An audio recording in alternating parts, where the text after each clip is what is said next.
Let's pray. Heavenly Father, teach us the value of this life in Jesus' name. Amen. So when my kids were little, we used to spend a lot of time in bookstores. Now, for those under the age of 30, bookstores are like libraries, except you have to buy what you want to take home. Now, we were at a bookstore, and one of my kids pointed to a book and said, "That's the one I want." And when I looked at it, it said, "Write your own ending." And at first I thought, what kind of crazy is this? I mean, who would want to write their own ending? And then I said, oh, what kind of genius is this? Everybody would like to write their own ending. So back in the late 1100s, there was a monk named Joachim of Fiore. He thought he had God all figured out. He told the Pope, look, I read the Bible, I read the book of Revelation, I have spent a lot of time praying over it, and on Easter Eve, I had a revelation. Turns out the way the Bible says the world's going to end is wrong. I've got a much better way. I've rewritten it. So, he said the Old Testament is about God the Father, who's angry and demands a lot. Lightning bolts, ground opening up, swallowing people, Red Sea tidal waves, snakes, locusts. You either do what God says or else. Now, the New Testament is about God the Son, who's all about grace and love and forgiveness. And Jesus came to save us, but not the way the Bible teaches. Now, God the Father wasn't wrong to demand so much from his people, because actually everybody has the ability. They need a little help in figuring it out, and that's why Jesus came. Then Joachim connected the Old and the New Testament through the Holy Spirit, who magically shows up and causes everyone to get their act together, so that the church, as we know it, becomes unnecessary. And a new order rises up, creates a perfect world. God's people sit around the campfire, making s'mores and singing kumbaya and holding hands. And by the way, this perfect utopia was supposed to have come about in about 1260 AD. So, a long time ago. Hasn't happened yet. I bring Joachim of Fiore up because there are a lot of people just like him who think they have God and life and heaven all figured out. They want to rewrite the ending so that God's people get to avoid all the pain and the suffering, and especially that tribulation thing that the book of Revelation talks about. And they don't have to give up all of their earthly treasures, because as bad as this world is, let's face it, there's a lot of things that we really like about it, and we're kind of comfortable here. You can't blame them for trying, but we can't encourage them or support them. There's a reason that St. John said, I warn everyone who hears the words of the prophecy of this book. If anyone adds to them, God will add him the plagues described in this book. And if anyone takes words away from this book of prophecy, God will take away from him his share in the tree of life and the holy city, which are described in this book. Yeah, I know. The Pharisees also thought that they had God figured out. They wrote their own ending where, because they're the best of the best of the best, sir, quoting Men in Black, they were going to get to go to heaven and run everything, because God was going to say, you guys did so well on earth, I just got to turn things over to you. But the Sadducees, who didn't believe in a resurrection, they had to settle for running things on this earth. And you can see why the two of those groups got along, even though they had very different beliefs. Now, when Jesus told his parables, and the Pharisees and the Sadducees were often the bad guys and would wind up in hell, you can imagine that they were not happy. It didn't stop them, though, from continuing to rewrite their own ending, always with them as the heroes and pretty much everybody else as the bad guys. One of my favorite Eugene Peterson quotes is this. When Jesus told parables, the people all stood around listening and applauding. And when he was done, they shouted, "Great sermon, loved it, really spoke to my heart." But the truth was they weren't really listening and had no idea what he was saying. Until later that night, when they were sitting around relaxing, and suddenly, like a time bomb, the truth of the parable plowed through their brain like a runaway freight train. Jesus had been talking about them. He snuck in a story about them, a not-so-nice story about them. And now they have to wrestle with it. Why do you think Jesus did that? Why did he tell stories that most people didn't get until later, if they ever got them at all? Why didn't Jesus just show up and say, God can't trust you. You've wasted your life. You've wasted God's treasures. So pack up your bags and get out, because today's your last day of work. Why did he tell elaborate stories that meandered all over the place before ending with, the master commended the dishonest manager because he had acted shrewdly?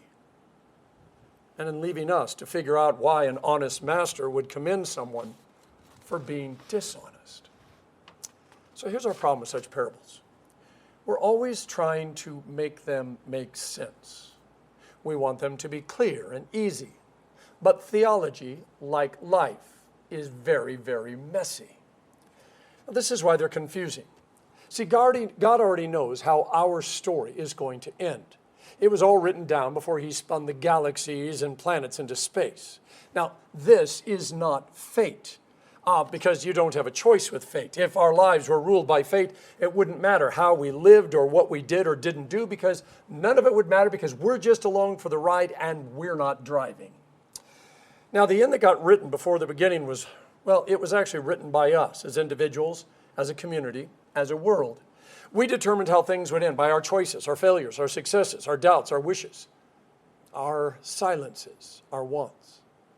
And God knew how all those things were going to work out. So there really is just one life. See, the sum of our life, the totality of us, our story, as Psalm 139 says, was decided by us, written down in God's book long before Adam and Eve took their first breath, ate the first fruit. Yeah, and that's why I say it's not fate. It's how we chose to make all of those decisions and the finality of it on the other end. So when Jesus came into the world, he already knew everything about us. And he came to redeem us or rebirth us, as he told Nicodemus during that late night Bible study. Jesus plants parables in our subconscious to prod us into thinking hard about the things that matter, eternal things, pushing us so that we don't give up on God or be tempted to try and rewrite our own ending. Jesus pushes us to follow hard after him so that we don't lose the ending that he offers us through the cross and the empty tomb. Now, it's so easy to think our life and our choices don't matter, but they do, and they did, and they will. Jesus is like that teacher who, walking past your desk while you're taking a test, goes, "Are you sure that's the answer to number 4?" and then walks on. Now, who do you think Jesus would rather hang out with? Pharisees and Sadducees and temple priests, or fishermen, lawyers, tax collectors, prostitutes, and twins? I mean, there's no doubt that he loves everybody. The Bible's clear about that. But why did he prefer to hang out with people that most people didn't want to hang out with? Now, there are people in the world who have God and life and have it all figured out because they've already rewritten their own end. And by the way, they're not interested in what anybody has to say because they're positive about how things are going to, well, they're sure this is what's going to happen. No, God agrees with them and prefers the ending that they've written to the one he wrote. At least that's what they think. But there are others who are struggling with grace and love and forgiveness. They know they aren't good enough. They aren't holy enough. They reread the ending that God wrote over and over again, and they cling to it with all their might. But they also wonder, how could it possibly be true?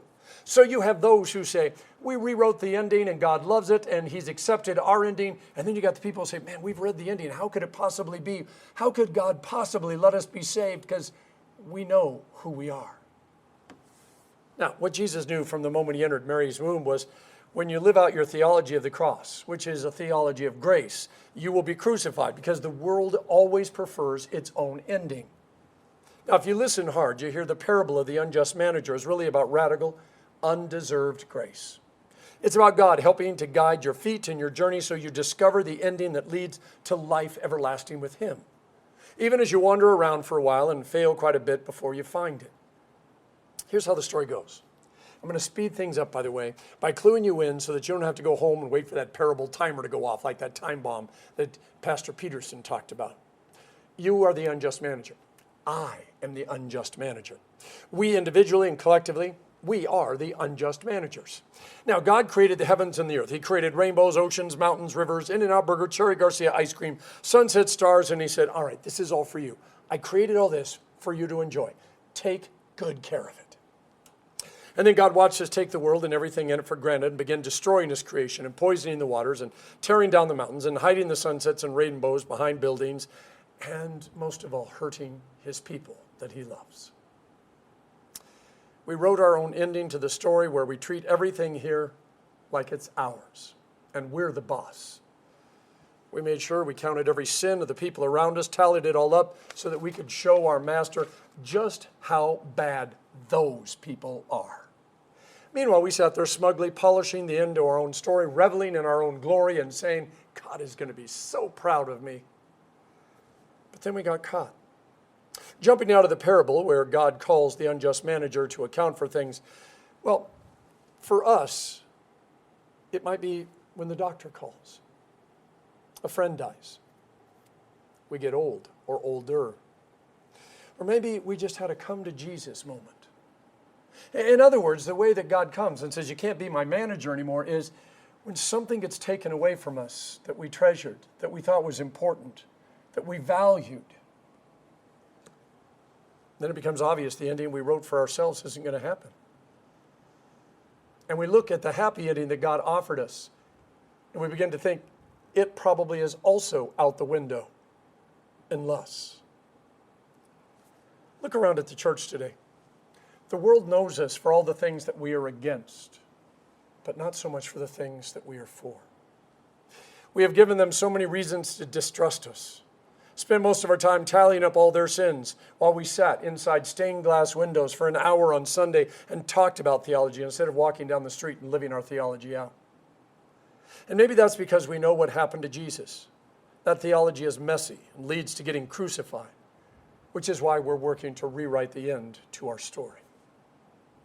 If you've read even a little of the Bible, you know that it isn't what God had in mind for his people. The New Testament is filled with one another statements. Love one another, encourage one another, care for one another, forgive one another. We have fallen short of all of them. So much so, we divided God's church into us and them and wrote not only our ending, but also everybody else's, making sure that God knew about their sins. God walks into the middle of the mess we created and says, what's this I hear about you?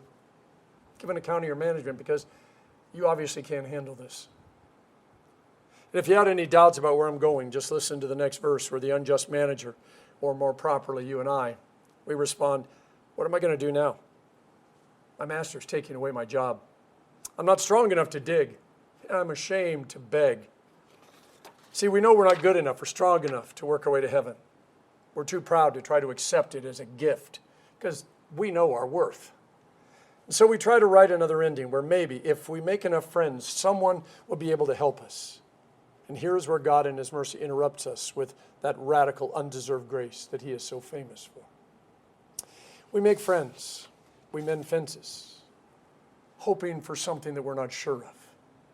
And without knowing it, we become agents of grace. See, all the people we kept tallies of, all those marks, those things that we said they owed God, the debt they accrued, the burden it placed on them.